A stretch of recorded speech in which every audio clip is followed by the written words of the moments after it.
আবাস যোজনা তালিকা থেকে নাম বাতিল হতেই পূর্ব বর্ধমানের গলসি ২ নম্বর ব্লক প্রশাসনের দ্বারস্থ হলো এলাকার বাসিন্দাদের একাংশ।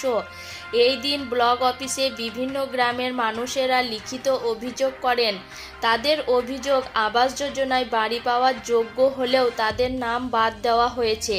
ঠিক কী কারণে নাম বাদ গেছে তার কারণও বুঝতে পারছেন না তারা।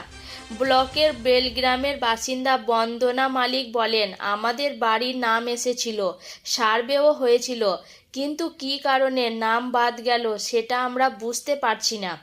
যে বিডিও অফিসে সেই কাগজপত্র জমা দিচ্ছি দরখাস্ত দিয়ে, বাড়ির নাম এসে নামগুলো কেটে দিল। তা আমাদের যা অবস্থা, তিলপট্টাঙ্গেও আছি, তা তিলপট্টাঙ্গি থেকেও আমাদের ঘরে ইনকোয়ারি যেও আবার নামগুলো কিসের জন্য কাটা গেল সেইটাই আমরা জানতে এসেছি।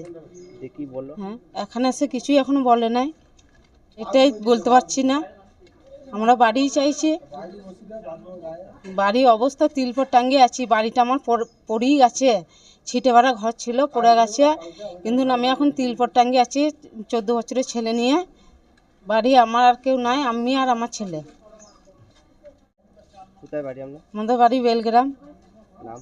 নাম বন্দনা মালিক। ব্লকের খানো অঞ্চলের যুব তৃণমূল কংগ্রেসের সভাপতি মঙ্গলদীপ সামন্ত বলেন, অনেকের কাঁচা বাড়ি আছে, কেউ ঘরে থাকতে পারে না, এমন অনেকের নাম বাদ গেছে, অথচ অনেকের দালান বাড়ি থাকা সত্ত্বেও তাদের নাম তালিকায় রয়েছে। আজকে আমরা বিডিও অফিসে কম করে 50 থেকে 60 জন এসেছি।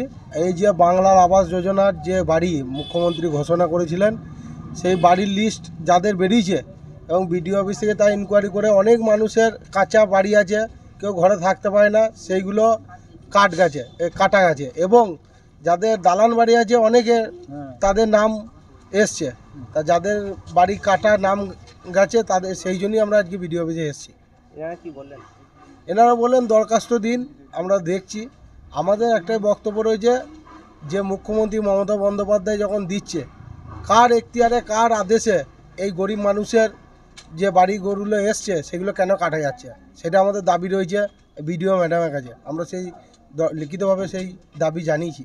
উনি দরখাস্ত জমা দিতে বলেছেন এবং যাদের একই বাড়িতে দুটো নাম চলে এসছে স্বামী স্ত্রী, সেইগুলোও কাটা যাবে তিনি আশ্বাস দিয়েছেন, যাতে একটা হয়, সঠিকটা বিবেচনা করে পুনরায় আবার যাতে হয় শান্তিভাবে। সেটাই মমতা বন্দ্যোপাধ্যায় যেভাবে দেখুন বাংলার উন্নয়ন করছে, সেটা আমার আর বলার ভাষা নেই। সকল মানুষই 8 থেকে 80 সবাই জানে, কিন্তু তার মধ্যেও কিছু ঘোলা জল তো আছে। তারা এই মমতা ব্যানার্জি সরকারকে কালিমালিপ্ত করার জন্যে এই সিস্টেমটা করছে।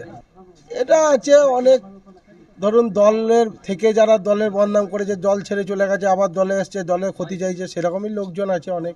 আবার কিছু স্টাফও আছে সরকারি, যারা সিপিএম আমলে চাকরি পেয়ে এই নোংরামোনরা শুরু করেছে। আমার নাম মঙ্গলদীপ সামন্ত, খানো অঞ্চল যুব তৃণমূল কংগ্রেসের সভাপতি। এ বিষয়ে গলসি 2 নম্বর ব্লকের পঞ্চায়েত সমিতির সহসভাপতি হেমন্ত পাল জানান, 27 নভেম্বর নামের তালিকা বের হয়েছে এবং 7 দিনের সময় দেওয়া আছে। যদি কারোর নাম ভুলবশত বাদ যায় তাহলে তারা এই 7 দিনের মধ্যে যদি আবেদন করে এবং গ্রামসভার মাধ্যমে সেই তালিকাটি যদি অনুমোদন পায় তাহলে তাদের নাম আবার যোগ হবে। ত্রিস্তরীয় চেকিং হয়েছিল, পঞ্চায়েত, পুলিশ এবং এসডিও বা ডিএমএনডে চেকিং হয়েছিল। চেকিং করার পর একটা প্রফেশনাল তালিকা 27 তারিখে টাঙানো হয়েছে, সেটা পঞ্চায়েত এবং বিডিও অফিস এবং সমস্ত ওয়েবসাইটেও আমাদের দেওয়া হয়েছে। এরপর 7 দিন আমাদের ক্লেম অবজেকশনের টাইম দেওয়া হয়েছে। যে সমস্ত ব্যক্তির নাম যদি ভুলবশত বাদ গিয়ে থাকে তাহলে তাদেরকে 7 দিন সময় দেওয়া হয়েছে। সেই 7 দিনের মধ্যে তারা আবেদন করলে তাদের নাম আবার অরিজিনাল যে গ্রামসভার মাধ্যমে যে লিস্টটা স্যাংশন হবে সেই তালিকায় তাদের নাম আবার উঠে যাবে।